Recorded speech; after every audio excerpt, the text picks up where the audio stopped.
It was a calm evening at home until the phone rang and changed everything. Marcus and I were having dinner, salmon and roasted potatoes I cooked, when his phone started buzzing. He looked at the screen and froze. "Who's calling?" I asked. "It's Selena," he said with a serious look. Selena, his 19-year-old daughter from his troubled first marriage, whom he hadn't spoken to in years. My heart sank. This couldn't be good. Marcus answered the call, and I watched his face closely as he listened, his expression showing worry. After a short conversation, he hung up and let out a deep sigh. "What did she want?" I asked, preparing myself. "She's coming to live with us. Her roommate kicked her out, so she's driving here tomorrow." I dropped my fork, suddenly losing my appetite. "Here? How long?" "She didn't say, but it seems like she's planning to stay for a while," Marcus replied. Panic gripped me. We had worked so hard to create a stable life together. Both of us came from broken families filled with lies and betrayals. It took years of therapy and trust building to heal those wounds. The last thing we needed was a troubled 19-year-old causing more chaos. "Can't her mom take her?" I suggested. Marcus shook his head. "You know how bad things are between them since the divorce." Before I could protest further, we heard the front door open. Our 16-year-old son, Eli, came in from basketball practice, his sweaty hair damp. "Hey, Mom, Dad, what's going on?" he asked, sensing the tension in the room. Marcus managed a weary smile. "We just heard from your sister Selena. She's going to be staying with us for a while." Eli looked surprised. He knew little about Selena beyond the few difficult stories Marcus had shared over the years. Okay," Eli said cautiously. "How long is she going to be here?" "We're not sure yet," Marcus admitted. A tense silence settled over the room, and I could sense the worry spinning through Ellie's mind. Selena's sudden arrival threatened the stability he cherished, but he was too compassionate to voice his concerns. I reached out and squeezed his hand reassuringly before turning to Marcus with determination. "We need to establish clear rules," I insisted. "No taking advantage or expecting a free ride. If she stays here, she has to find a job and contribute." Marcus agreed. "You're right. I'll make sure she understands that when she gets here." As we tidied up after dinner, I couldn't shake the feeling that Selena's return wouldn't bring anything positive. The past has a way of resurfacing, no matter how tightly you try to seal it away. The next morning, I woke with a sense of unease. Today was the day Selena would arrive. Marcus had prepared the small guest room for her, though I doubted she'd be pleased with the cramped space. During breakfast, Marcus attempted to reassure Eli. "Don't worry, I'm sure Selena has matured a lot since I last saw her. Let's try to make her feel welcome." Eli nodded, but his apprehension was clear. Around noon, the sound of a car pulling up outside caught our attention. "That must be her," Marcus announced. My heart raced as we approached the front door. A blonde girl emerged from a worn-out hatchback packed with clothes and boxes. She looked nothing like the withdrawn, skinny 13-year-old I remembered from years ago during the divorce hearings. She had grown tall and attractive, dressed in trendy clothes with skillfully applied makeup. However, her bright smile didn't seem to reach her eyes. Marcus greeted her with an awkward hug. "Welcome home, Selena." "Thanks, Daddy," she replied sweetly, though she hadn't made an effort to stay in touch since the divorce. "It's great to see you again." Over the next hour, Selena brought in her belongings, stacking them in the small guest room. Despite the limited space, she refused Marcus's offers to help, sharply instructing him not to touch her things. So much for her growing up, I thought to myself. During dinner, Selena dominated the conversation, talking mostly about herself and subtly making jabs at me.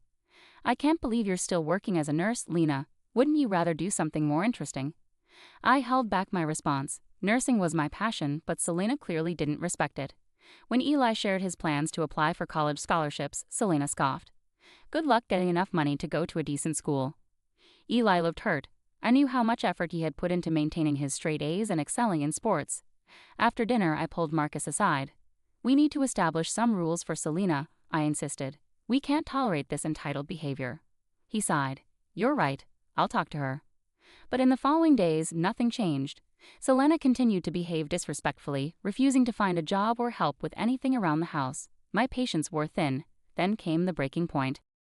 One evening after work, I returned home to find Selena gone and Eli sitting alone, looking pale. "What's wrong?" I asked him. My heart sank as Eli revealed what had happened. Selena had stolen his laptop and emptied his money jar, which held over $500 he had saved from his job. Eli looked devastated. Anger surged through me. That money represented years of Ellie's hard work and dedication. When Selena finally returned, I confronted her. "Give back Ellie's money and his laptop right now," I demanded. She smirked dismissively. "Or what? You'll kick me out." I wanted to react impulsively, but I knew violence wouldn't solve anything. Selena's toxic behavior was tearing apart our family, and I knew I had to protect us, even if it meant making a difficult decision about Marcus's daughter. Right then, I resolved that Selena had to leave. When Marcus arrived home, I wasted no time in telling him what Selena had done. She stole from her own brother after we welcomed her into our home. I want her out, Marcus. Today, I insisted firmly. Marcus looked torn. I know Selena's actions are unacceptable, but she's still my daughter. If we kick her out now, she'll have nowhere to go. So we just let her keep taking advantage of us, I exclaimed. She's manipulating you, Marcus. Can't you see that? Please give me a little more time to talk to her, Marcus pleaded. I believe with some clear boundaries, Selena can change. I sighed in frustration. Marcus's paternal instincts were clouding his judgment about Selena's behavior, but I knew I had to handle this delicately to avoid straining our marriage. Okay, I relented. 1 week. If Selena's behavior doesn't show significant improvement by then, she has to leave. Marcus reluctantly agreed to give Selena more time, hoping against hope that she would change. But my hopes were quickly dashed as Selena's behavior spiraled out of control over the next few days. She stayed out all night partying, slept until noon, and even helped herself to my jewelry, dismissing my demands for her to find a job with arrogant remarks about living rent-free. Things reached a breaking point one evening when I found her smoking on the couch. When I confronted her, she brazenly blew smoke in my face and defied me, claiming I had no authority over her. I felt sickened by Selena's manipulative behavior. She knew exactly how to push my buttons while putting on a sweet act for Marcus. But the final straw came when I received a call from my credit card company about a suspicious $2,000 charge at a luxury store in Leh. It was clear Selena had used my card without permission, racking up more debt in a week than Eli and I spent on groceries in a month. When Marcus returned home, I couldn't contain my rage any longer. Your daughter is tearing us apart. I want her out of this house tonight, I demanded, trembling with anger. Marcus looked worn down. You're right. I wanted to believe Selena could change, but she's completely out of control. It's either her or me, Marcus, I stated firmly. Choose carefully. He pulled me into a comforting hug. You and Eli will always come first. I just hope we can get through this without tearing our family apart. We gathered with Selena, and Marcus firmly told her she had to leave immediately. She exploded in anger, hurling insults and accusations. I remained quiet, letting Marcus handle his distraught daughter. When Selena stormed off to pack, Marcus slumped in defeat. I'm so sorry I brought this chaos into our home, he lamented. You and Eli mean everything to me. No matter how long it takes, we'll heal from Selena's influence. I squeezed his hand, finding solace in his resolve. With unity, we would overcome this trial. Selena's destructive behavior wouldn't break our family. The weeks following Selena's departure were tense. Marcus attempted to reach out to her multiple times, but she refused to respond. I knew he wrestled with guilt, blaming himself for her actions. I reassured him we had made the right decision. Selena had wreaked havoc like a tornado. We changed the locks and dealt with the fallout from my stolen credit card, thankfully resolved with the bank's support in reversing the fraudulent charges. Gradually, our lives returned to normalcy. My heart sank as I opened the letter, shattering the fragile peace we had started to rebuild. It was from a bank I didn't recognize, thanking me for opening a new credit account. Panic set in as I read through the attached paperwork. Someone had fraudulently applied for a $155,000 personal loan in my name, forging my signature. Money that had already been deposited into an unknown account. The implications were staggering. This amount of debt could devastate our family, and there was only one person I suspected could do such a thing. When Marcus returned home, I thrust the letter into his hands. Your daughter is trying to ruin us. We need to call the police right away. His eyes widened in shock as he scanned the letter. My God, I knew Selena had issues, but identity theft? He sank into a chair, burying his face in his hands. This is all my fault. I failed her as a father. My anger towards Selena began to soften as I saw how deeply Marcus was affected by her betrayal. Sitting beside him, I placed a hand on his shoulder. You did everything you could for her in such difficult circumstances. Some people just refuse to change. Now we have to focus on protecting ourselves and Eli. Will you call the police to report the fraud? Marcus sighed heavily but nodded. You're right. I need to do the responsible thing, no matter how painful. We spent an agonizing hour on the phone with the police and the bank, filing reports about Selena's crime. It was surreal to think that the sweet girl I had seen in Marcus's wedding photos could turn into such a heartless criminal. The bank investigator informed us that the loan had been taken out locally, suggesting Selena was still nearby. The thought sent chills down my spine. That night, as we lay in bed, I turned to Marcus. We'll work with the bank to invalidate that loan. They believe we're the victims in this. I hope you're right, Marcus murmured, his voice heavy with worry. Because if not, this could ruin us financially. We might even lose the house.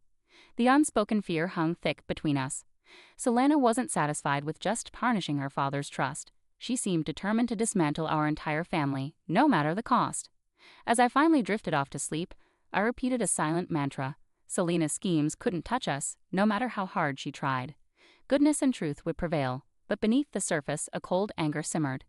If Selena continued to threaten my loved ones, I was prepared to do whatever it took to stop her. In the following weeks there was no word from Selena. The bank's investigation into the fraudulent loan bought us some time before any debts were due.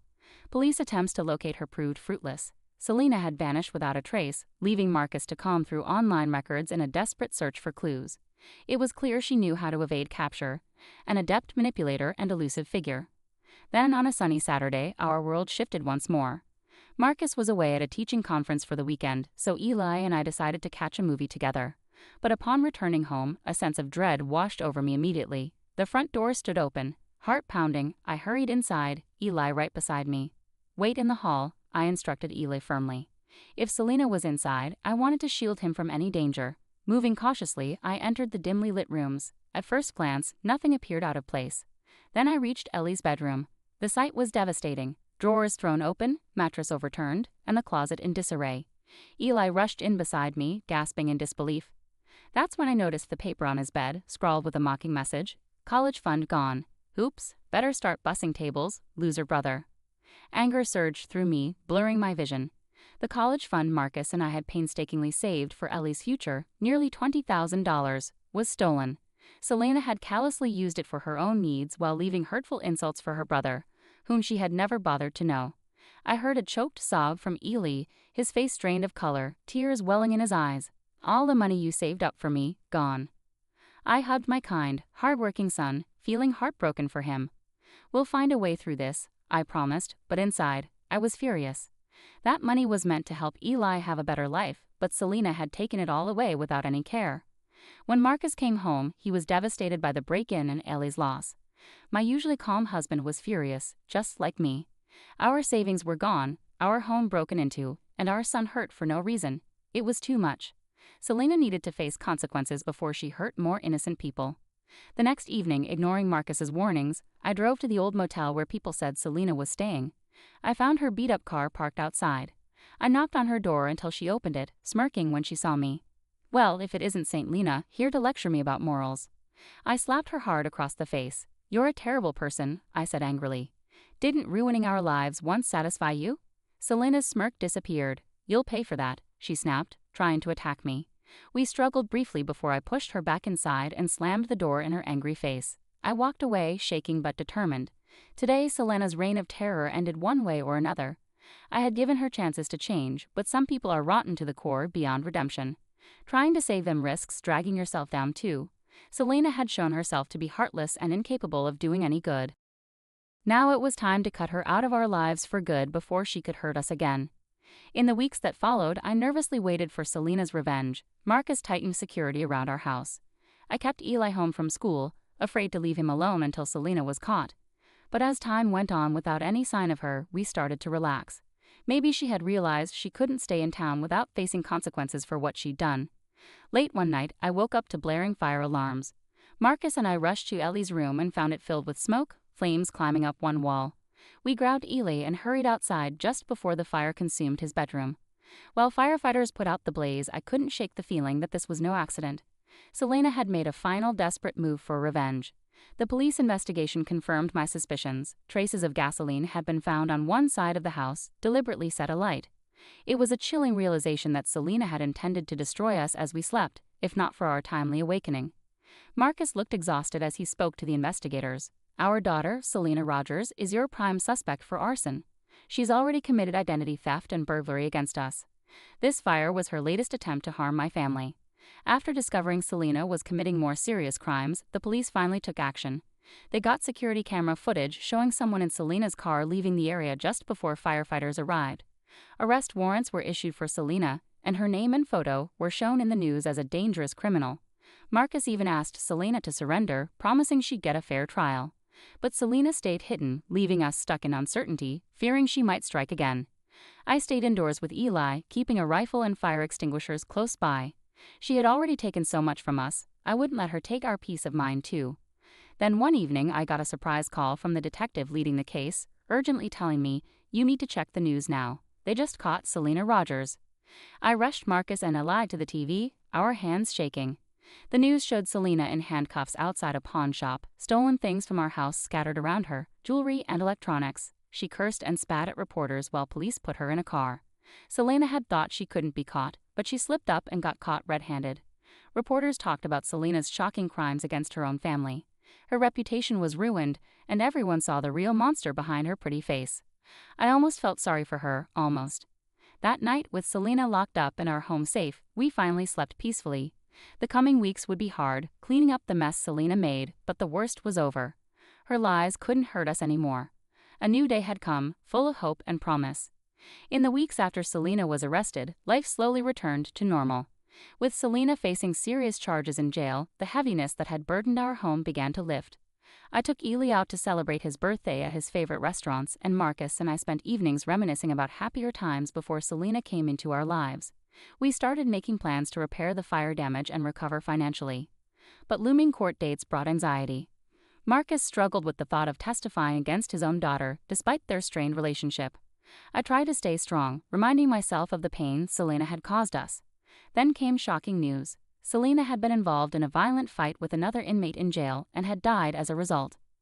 Marcus was devastated. He withdrew into our room for days, grappling with guilt.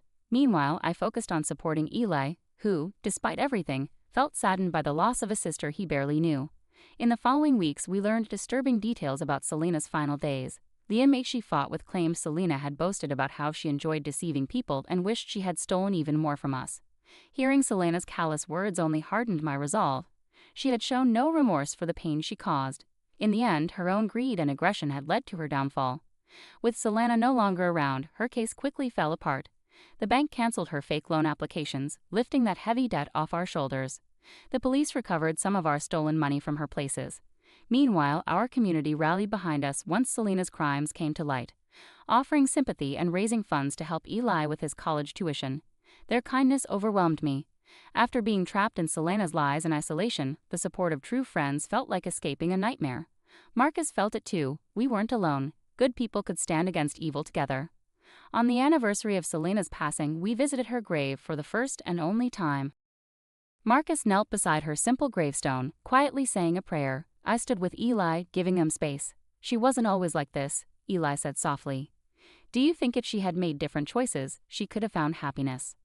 I held my wise son close, embracing his insight. Everyone chooses their own path. Selena's led to destruction, but we're moving forward now, into the light. Marcus joined us, his demeanor finally calm. He took my hand with a gentle smile. "Thank you for staying by my side," he said. "Your love guided me through the darkness." Together we walked away from Selena's troubled legacy toward a future full of promise. In the months following Selena's passing, our family began to heal. We repaired the fire damage, recovered stolen money, and settled debts. Slowly we reclaimed what Selena had tried to take from us. Yet some wounds ran deeper. I woke from nightmares of fire consuming our home. Marcus withdrew into solitude, wrestling with guilt, while Eli grew more reserved, startled by every sound and keeping his door locked. That's when I suggested we start seeing a family counselor. Initially, Marcus hesitated, feeling ashamed about needing help. But eventually he agreed that it was essential for us to heal fully. Our counseling sessions became a source of profound release. We discussed feelings of betrayal, violation, and anger. The counselor taught us techniques to manage anxiety and PTSD, encouraging us to express our emotions rather than keeping them inside, which had strained my relationship with Marcus, who tended to brood. Through these sessions, I discovered depths of pain in Marcus that I had not fully understood before. He confessed that part of his desperate attempts to help Selena stemmed from regret over his perceived failures as a father during his divorce. The counselor helped him see that his intentions were misguided rather than malicious, easing his sense of shame. For Ailey, the most comfort came from returning to normal routines. He rejoined school sports teams, volunteered at a homeless shelter, and started working part-time at an ice cream parlor. Focusing on these activities and engaging with the community helped him feel more empowered and less helpless. 6 months later, with our counselor's blessing, we decided to put our troubles with Selena behind us. Using the last of the recovered money, we took a family trip to Hawaii. We enjoyed stunning beaches and delicious dinners, free from tension or drama, just cherishing our time together. On our last night, Marcus and I renewed our vows on the beach at sunset, with Eli proudly officiating. Looking at my two incredible men, my heart swelled with love and pride. Selena had tried to tear us apart, but instead, we emerge stronger. While scars remain, we wear them proudly, refusing to let past pain define us. Our family embodies resilience. During the flight home, I wrote a journal entry reflecting on our journey, which I later shared with Marcus and Eli. The past year brought immense challenges but also profound growth. We've grown closer, our wounds turning into wisdom. Selena's actions reopened old wounds and inflicted new ones, but we've stitched ourselves together, becoming stronger. Our imperfect family doesn't just survive, we thrive. Darkness fades, healing begins, and the enduring light remains. Later that week, I stored my journal in a keepsake box. The last remnants of Selena's havoc, court documents, financial statements, police reports, were discarded. Marcus held me close, saying, "It's finally over. Now we can build something beautiful from the ashes." I smiled at him and embraced Eli. The storm had passed. Ahead of us stretched a bright future, and together we would walk forward, facing the light.